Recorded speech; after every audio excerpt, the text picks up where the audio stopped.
what's going on, guys? In today's video, we're going to be going back and having a look at the Hasbro Inhumanoids 1986 release of Earth Corps member Auger. So, just how tall is Auger? Let's go ahead and take the tape measure. If we put it to the top of Auger's helmet, we know that the figure is roughly 7 inches in height. And we just want to bring the camera back. Per the file card, this was the original file card I had for Auger. On the back, it indicates that Auger's real name is Edward the Fist Auger, but his codename is Auger. Occupation is spelunker, professional boxer, retired, birthplace Tulsa, Oklahoma. His height is 6 feet 2 inches. His weight is 220 pounds. His eyes are brown and his hair is bald. His hair is bald. Neat looking back card there. You've also got these valuable premium points. I don't think you could actually redeem them for anything, unlike the G.I. Joes where you could actually redeem the flag points. I don't think that the Earth points amounted to anything. Just something that kids collected with the hopes that something would be released that they could mail away for. Not so much. Not so much.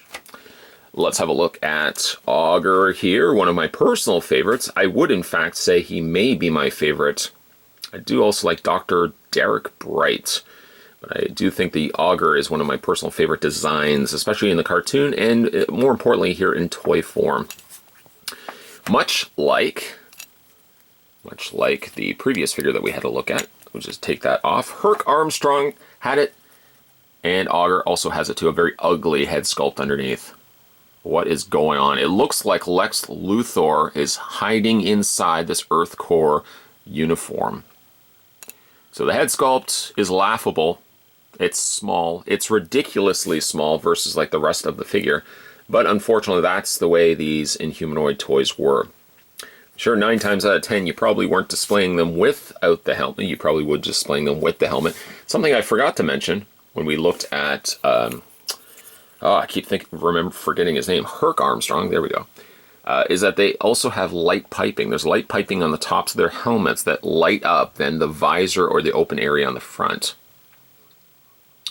This particular one also has the Earth Corps logo on the front there or on the top of the helmet. It's a neat looking helmet too, incorporating not only the majority of the figure's color being the pink, but it's also got this really neat looking copper color, some reds, and some blues for the wiring. To attach it to Auger's heads, you can see there's like this recessed area here, the circle around his head. And you've got this lip that sticks out from the helmet.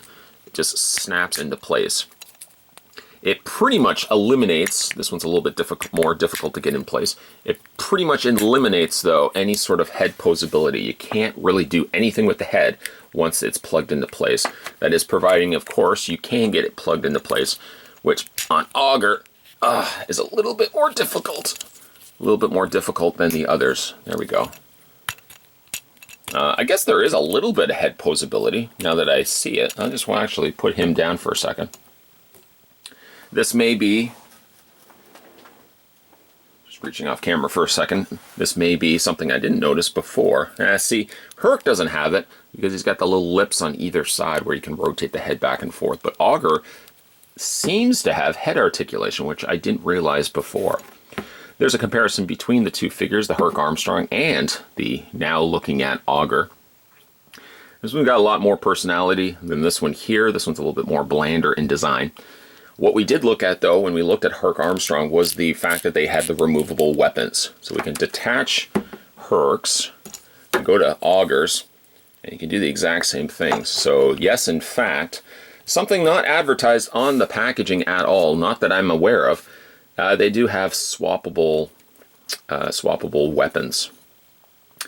And I don't think that would be the case with Liquidator. I'll have to look at Liquidator again.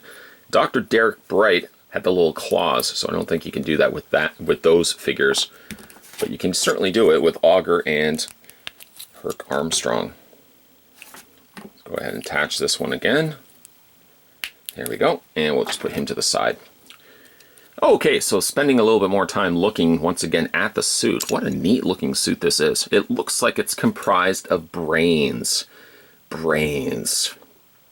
It does look like this in the cartoon, probably not to this extreme, especially with the additional blue that's been airbrushed. I don't even want to say airbrushed, probably painted on the interior of the arms, the hands, interior of the legs. It's even got like a little bit on the underside where it's just like somebody got a little carried away. Peg holes on the undersides of the feet, but much like Herc Armstrong or Hooker, he does have the means to properly stand. There's no problem whatsoever getting either of these figures to stand. You got a little bit of that copper color that we were talking about with the helmet, carried here also into the mid-torso or upper torso of the figure. Some reds and some additional blues there and some wires. There's the back of the figure with a very not noticeable, I mean, it's not even a screw hole on the back there. It looks like if I tilt it slightly to the side, I thought that actually might be the screw similar to G.I. Joe. I'm going to go ahead and grab Herc Armstrong again, because he had that little peg point on the back. Remember this? Just wondered if it could attach. No, see, this one can't attach. But there is no visible screw hole, so they might have put the screw in and then capped it over top of it so that you couldn't see the screw. So your ideas of dismantling these figures, similar to probably what you did with G.I. Joe's, you can't do with these particular figures. Let's talk a little bit about Augers Drill, one of the cooler aspects of the weapons in the repertoire of Earthcore. It does spin, and it's got some nice detailing on the drill itself. It looks as if it was probably cast in this color of plastic and not rather painted. And this part here, again, spins. You probably see me continue to spin it because it is fun. I have fun spinning Augers Drill. Okay, so let's have a look at his posability. Now that we've already established the fact that you can rotate the head, that's a bonus. You can rotate the arms. They tease you, though, with the idea that these arms hinge outward. And the resistance that you get when you pull them out feels as if there's a rubber band actually inside there, like the O-rings from the G.I. Joes. You can't really move the arms out.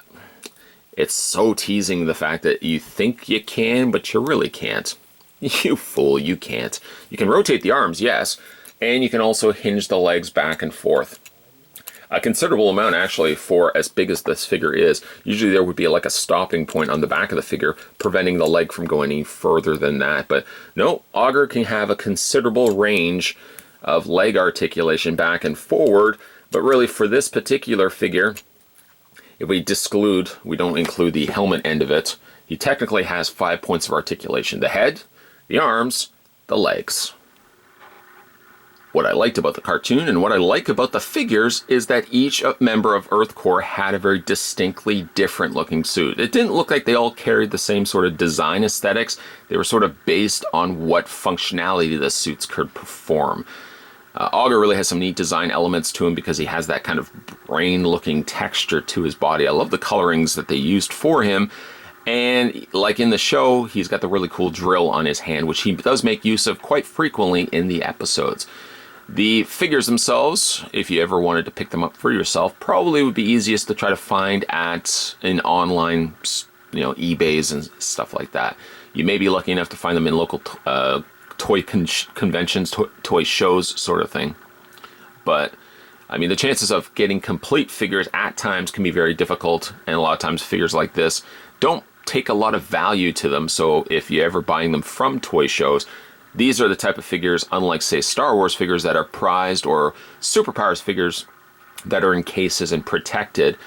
Figures like this you tend to probably find in bins. You just have to rummage through bins. Probably a seller is selling them, whatever you want in the bin, like 3 figures for $5. That's the type of figures that Inhumanoids are. So finding one complete can be a little on the difficult side. But if you are into kind of cool retro toys, and if you haven't already gotten onto the Inhumanoids bandwagon, these are really fun looking toys. They're large, not the most posable, no, but they have really neat characters to them. And especially when we look at the Inhumanoids, you'll really see how big these toys have gotten. Some of the biggest toys that a kid could have had in their collection growing up. Today we were going back in time and having a look at the 1986, that's a long time ago, 1986 release of the Inhumanoids Earthcore member, Auger.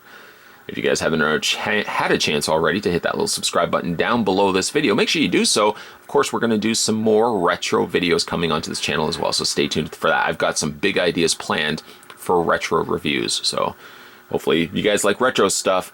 You'll be in luck. And again, guys, as always, thanks for watching as you always do. I'll see you guys next time.